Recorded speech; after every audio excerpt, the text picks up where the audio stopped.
Fuentes del derecho romano. Por definición, las fuentes del derecho son un conjunto de normas que el pretor o el juez podían usar para resolver un caso. En general, las fuentes del derecho eran los medios considerados legítimos para buscar normas aplicables en un caso. Clasificación. Podemos clasificar las fuentes del derecho romano en dos divisiones. La primera son aquellas escritas, conocidas como el ius scriptum. En ellas encontramos el ius civile, que son leyes y plebiscitos, el ius honorarium, que son constituciones y edictos, y las auctoritas, que son jurisconsultos y senadoconsultos. En la segunda división encontramos las no escritas, el ius non scriptum, ocurrida a mediados del siglo V, luego de la expedición de las leyes de las 12 tablas y de que Flavio hubiese hecho públicos los secretos procesales de los pontífices. En esta encontramos mores, que se encuentran las costumbres. La costumbre, en latín mos, mores maiorum, mores civitatis, entre otros, es el nombre que recibe la fuerza jurídica de los actos uniformes repetidos en el tiempo, de forma constante y aceptados socialmente como válidos. En términos simples, es una conducta aceptada socialmente. La costumbre es la más antigua de todas las fuentes del derecho romano y se cimienta en la estructura sociofamiliar romana, heredada de los primeros fundadores de Roma. En general, la costumbre como fuente del derecho rigió asuntos meramente privados y fue perdiendo poder normativo conforme la estructura y las formalidades jurídicas aumentaron. ¿Qué tal si damos un breve ejemplo? Por un momento imaginemos que todos vivimos en un pueblo, somos habitantes de él y tenemos días en los que el pueblo pasa sequías muy fuertes. Afortunadamente tenemos un pequeño pozo que nos puede abastecer de agua los días de sequía. Hemos tomado la conducta de solamente utilizar el pozo en los días de sequía. Hemos creado la costumbre de que solamente está bien abastecerse de agua del pozo los días de sequía. Las leyes. Para los romanos la ley es toda manifestación del pueblo al ordenar y disponer algo. Justinianos. Por lo que en un sentido amplio se usó el término ley para cualquier norma con fuerza universal dentro del cuerpo jurídico del derecho romano. Así se llamó ley a algunos edictos proclamados por los emperadores y a algunos plebiscitos.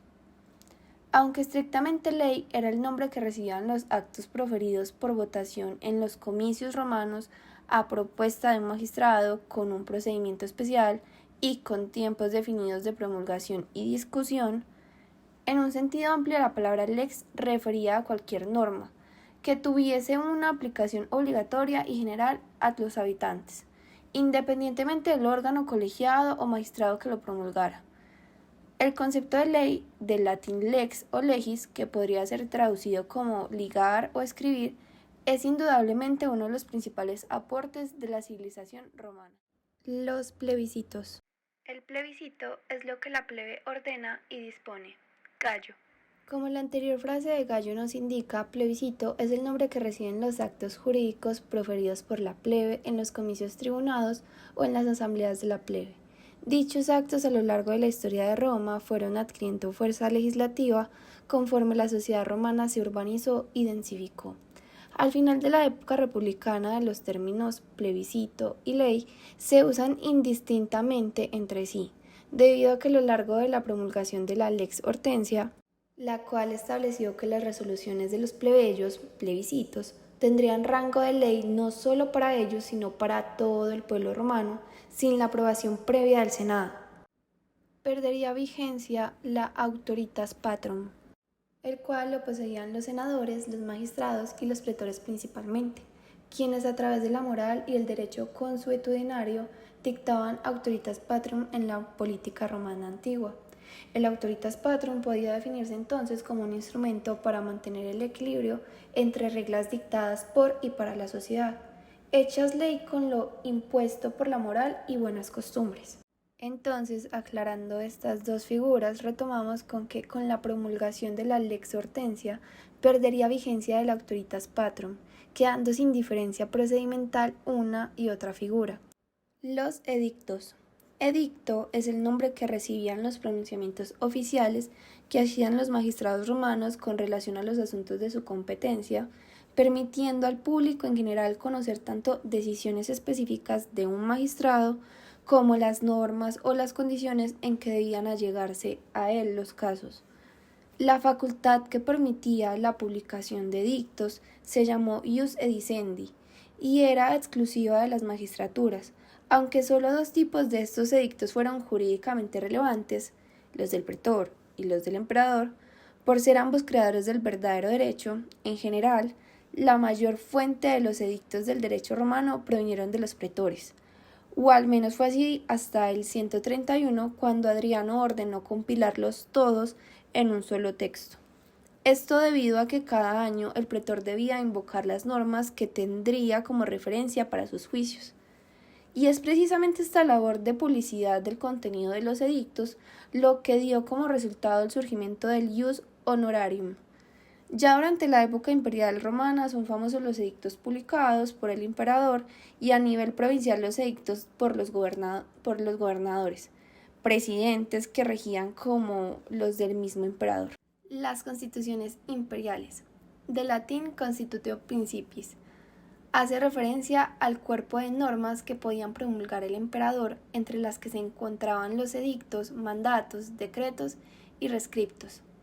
Las constituciones imperiales son una fuente tardía del derecho romano que aparecen con las prerrogativas heredadas por el emperador de la función consular como magistrado, como la potestad para promulgar edictos y que luego se fue desarrollando a la resolución de asuntos burocráticos y resolución de casos particulares. Durante la época imperial romana, el emperador constituye una figura muy relevante para entender la evolución y el desarrollo del derecho romano. Dada su potestad por sobre el imperio, sus decisiones y proclamaciones fueron una fuente formal del derecho romano, en general con carácter de vinculatoriedad jurídica. Al conjunto de todos sus documentos que se emitían los emperadores se les llamó constituciones imperiales.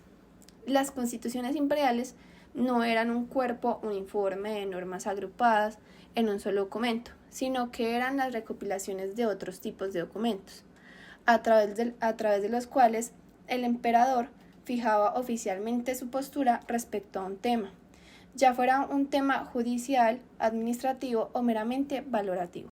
Los jurisconsultos. Durante las épocas de Roma existieron diferentes opiniones doctrinales expedidas por personas que por su posición social o vocación conocían suficiente del derecho.